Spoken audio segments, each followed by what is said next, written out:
Welcome to the On My Workbench channel. We have a freestanding porch swing with a fabric bottom and back that was sun rotted. My wife showed me Thane Watson's YouTube video on how to convert an old outdoor patio swing to wood. The link will be in the description. Please check out his video.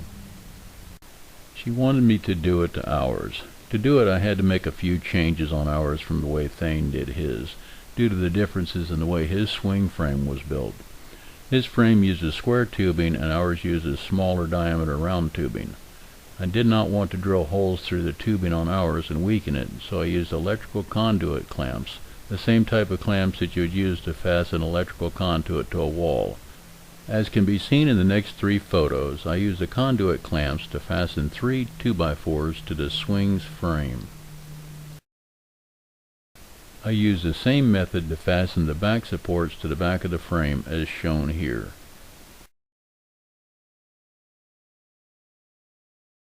I used 3-inch number 10 deck screws to fasten the 2x6s used for the seat and the back to the 2x4s.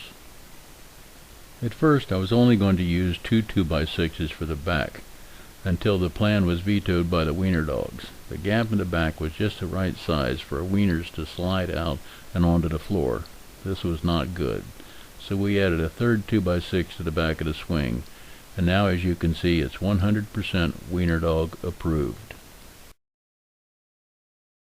We use pressure treated lumber for this swing, and after the lumber has dried out we will paint it with a good exterior paint.